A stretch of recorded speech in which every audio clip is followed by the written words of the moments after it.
रहते हैं, कुत्ते भौंकते रहते हैं। कुत्तों का काम है भौंकना, हाथी का काम है चलना। अरे कौन भौंक रहा है ये बदतमीज? नहीं नहीं नहीं नहीं, बकवास है। फिल्टर लगा के बैठी है। कोई फिल्टर लगा के बैठ सकता है क्या? लाइव में कौन फिल्टर लगाता है? कि भाई भगोड़ी बड़ी मुश्किल में है, इसकी आफत कटने वाली है। आप अवैध घुसकर आई हमारे देश में सीमा हैदर, जिस तरीके से उत्पात मचा रही है आप सबके आंखों के सामने है। हम इनकी नाक कट जाएगी ना अगर सीमा हैदर को पाकिस्तान भेजा जाए तो। भगोड़ी मुश्किल में है और वहां पे मार पिटाई होती है, और मार पिटाई भी इस हद तक होती है जिसका आप अंदाजा भी नहीं लगा सकते। तो सीमा अब पकड़ी गई कांड करते हुए। सीमा हैदर पर मोमिन मलिक सर ने ले लिया एक्शन। अब सीमा को पुलिस गिरफ्तार करेगी रबूपुरा जाकर, क्योंकि दोस्तों रबूपुरा की पुलिस ने अब सीमा पर कार्रवाई करने के आदेश कर दिए हैं। क्योंकि दोस्तों आपको पता ही होगा, सीमा हैदर की चार्जशीट कोर्ट के अंदर बहुत जल्द आने वाली है, और जैसे ही चार्जशीट कोर्ट में आएगी वो सीमा हैदर पर कार्रवाई होकर ही रहेगी। क्योंकि दोस्तों जैसे कि आप सबको ये बात अच्छे से पता है, सीमा हैदर रबूपुरा में रहकर सचिन के पास ये ज़्यादा गंदगी फैला रही है, झूठ बोल रही है और नौटंकी पर नौटंकी करती जा रही है ताकि ये हिंदुस्तान में रहे और इसको नागरिकता मिल जाए। लेकिन दोस्तों एक बात ये भी है कि इस भगोड़ी को कभी नागरिकता नहीं मिल सकती, चाहे ये कितने भी हिंदुस्तान में रहकर बच्चे पैदा कर ले। दोस्तों अभी मैं आपको जो वीडियो दिखाऊंगा उस वीडियो में आप इस भगोड़ी की बैंड बजते हुए देखोगे और इसका जो असली राज है वो देखोगे। दोस्तों मगर ये वीडियो दिखाने से पहले मेरी आपसे गुजारिश है, आज का मेरा ये वीडियो पूरा एंड तक जरूर देखें। तो अभी अभी इसके जो भाई साहब है अवैध घुसपैठी के, जो इससे भाई बहन बनाकर बैठे हुए हैं, जो कह रहे हैं कि इसका मायका मेरे घर में है और ये मेरी बहन है। आज इसका एक वीडियो मेरे सामने आया और मैं मजबूर हो गई कि ये अपडेट आपको देना बहुत जरूरी है, क्योंकि जो बातें इन भाई साहब ने कही है वो कहीं ना कहीं ये बात है शो करती है कि भाई भगोड़ी बड़ी मुश्किल में है, इसकी आफत कटने वाली है। आफत तो वैसे भी कटने वाली है कानूनी तरीके से, लेकिन जो मैंने सुना है उसमें एक पत्रकार महोदया है वो इंटरव्यू ले रही है इनसे। सीमा यहाँ पे आई है, अगर ये यहाँ से दोबारा कहीं और निकल ली तो इनका जवाब होता है कि सीमा यहाँ डोली में आई है और यहाँ से सीमा की अर्थी ही जाएगी। तो आप अंदाजा लगाइए, जो भाई कहता है कि भाई मैं इसका मायका यहाँ है मेरे घर पे और ये मेरी बहन है, इसके लिए हर क्राइम में हर अपराध में भाई खड़े हैं, उनका ये कहने का क्या मतलब है कि यहाँ से इसकी अर्थी जाएगी। अवैध घुसकर आई हमारे देश में सीमा हैदर, जिस तरीके से उत्पात मचा रही है आप सबके आंखों के सामने है। हम सब दुखी है, आप सब दुखी हो, मेरे भारत की 140 करोड़ जनता दुखी है। लेकिन एकमात्र भाई साहब है और जो फ्रंट में है, जो सामने से हैं, जो इसको पूरा सपोर्ट कर रहे हैं इसके क्राइम को छुपाने में, और साथ में बैक साइड में इसको काफी लोगों का सपोर्ट है जो कि ये कहती है मुझे पूरी तरीके से सपोर्ट है। हमारी भारत सरकार कभी भी ऐसे अपराधी को शरण नहीं देती है। भारत ने ना तो इसको शरण दी है और ना ही अभी तक इसको क्लीन चिट दी हुई है। और गुलाम हैदर का केस भारत में चल रहा है, गुलाम हैदर के केस लड़ रहे हैं, तो अभी इस औरत का यहाँ पे कुछ नहीं हो सकता। जो लोग उंगली उठाते हैं हमारी सरकार पे, उन लोगों को बता दो जब तक मामला कोर्ट में होता है तो कोई भी इंटरफेयर किसी का भी नहीं चलता है। तो पिछली बार मोमिन मलिक सर ने भी ये बात रखी थी कि अगर सीमा हैदर के साथ ऐसा कुछ हो जाता है भविष्य में कि लोगों को अपने अहम को छुपाने की, क्योंकि इनकी नाक कट जाएगी ना अगर सीमा हैदर को पाकिस्तान भेजा जाए, तो इनका कहने का मतलब है कि यहाँ से अब ये नहीं जाएगी, इसकी अर्थी जाएगी। अगर आपकी बहन है तो आपकी ये कहने की हिम्मत नहीं थी कि हमारी बहन है, ये जाएगी भी नहीं और इसको कुछ होगा भी नहीं, इसकी अर्थी जाएगी कहने का मतलब क्या है? तो दोस्तों समझ जाइए, भगोड़ी मुश्किल में है और वहां पे मार पिटाई होती है, और मार पिटाई भी इस हद तक होती है जिसका आप अंदाजा भी नहीं लगा सकते। आप उसका डेमो देख चुके हो। एक बार इसकी आंख पूरी तरीके से फूटी पड़ी थी, इसको चश्मा लगाना पड़ा और मेकअप से अपने फेस को कवर करना पड़ा।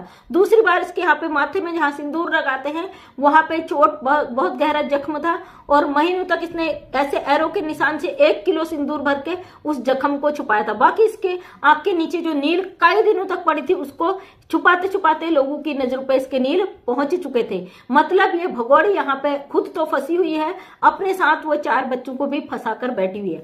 लगातार गुलाम हैदर अपने बच्चों की मांग कर रहा है और मोमिन मलिक सर शायद अब लगातार लाइव आएंगे, अपडेट देंगे, लेकिन बहुत सारी ऐसी चीजें हैं कि अब इसका पर्दाफाश करना बहुत जरूरी हो गया। तो दोस्तों, ये भगोड़ी का मकसद क्या है अभी तक सामने नहीं आया है, और ये भगोड़ी को इन लोगों का यहाँ रखने का मकसद क्या है ये भी सामने नहीं आया। लगातार नकली बच्चे के ड्रामा के साथ साथ ये तांडव मचा रहे, तमाशे कर रहे हैं। अभी लपुआ पूरी तरीके से खरीदारी करने में व्यस्त है। खरीदारी भी उन पैसों से जो इसको फंडिंग होती है, उन पैसों से जो नाच नाच कर, गंदा नाच करके औरत कमाती है। और 12 इसने चैनल बनाए हुए हैं, उस हर चैनल में इसको नचवाया जाता है, इससे पैसा कमाई करवाया जाता है। अब नेत्रपाल भी सोशल मीडिया से गायब है, लप्पू के घर से गायब है, छोटा वाला और इसका भाई है जो तो पहले ही गायब था, 64 दांत वाली का पति भी गायब था। जब तुम लोग परिवार परिवार परिवार खेलते हो तो मर्द कहाँ गायब हो जाते? मर्द एक आता आपके यहाँ उठकर, जो आप पूरी तरीके से जिम्मेदारी ले चुका। भाई एक अवैध घुसपैठी की जो हमारे दुश्मन देश की है और यहाँ आकर घुस जाती है, उसको पूरी तरीके से प्रोटोकॉल देने का काम करते हैं। लगातार विरोध करते हैं इन भाई साहब का और लगातार विरोध करते हैं इस अवैध घुसपैठी और इस मीना परिवार का जो इस अवैध घुसपैठी को यहाँ पे रखा है। आपको लगता है कि लप्पू किसी काबिल है या ये मीना परिवार किसी काबिल है? इसकी जो अम्मी है, माँ, यानी कि लप्पू की नकली सौतेली माँ, वो भी बिल्कुल अब ठुमका लगाने से पीछे नहीं हट रही। उसने भी कमर कस ली, भाई पैसा कमाना है। क्योंकि दोस्तों 2 लाख रुपए इसके खाते में डाले गए थे जब ये बीच में इसके विरोध में आ गई थी। कुछ महीने पहले, शायद 6-7 महीने पहले, लप्पू की माँ इन भगोड़ी के विरोध में आ गई थी पूरी तरीके से। ये नहीं वो करना चाहती थी, उसके मुंह को बंद करने के लिए इन लोगों ने 2 लाख रुपए उसके खाते में डाल दिए थे ताकि इसके मुंह पर कुछ दिनों तक ताला लगे रहे। और वो 2 लाख रुपए देखकर इस औरत की नीयत ऐसी फिसली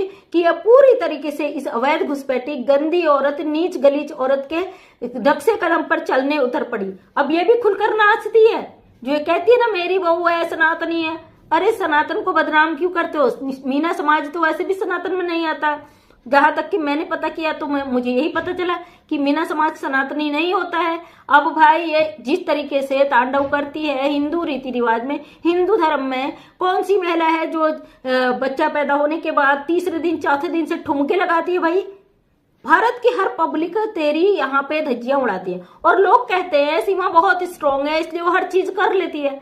इतनी स्ट्रॉन्ग कौन सी औरत होती है भाई जो सब कुछ यहाँ ठुमके लगा लेती है बच्चा पैदा करने के बाद? और आज हाँ दोस्तों, मेन बात तो मैं बताना भूल ही गई।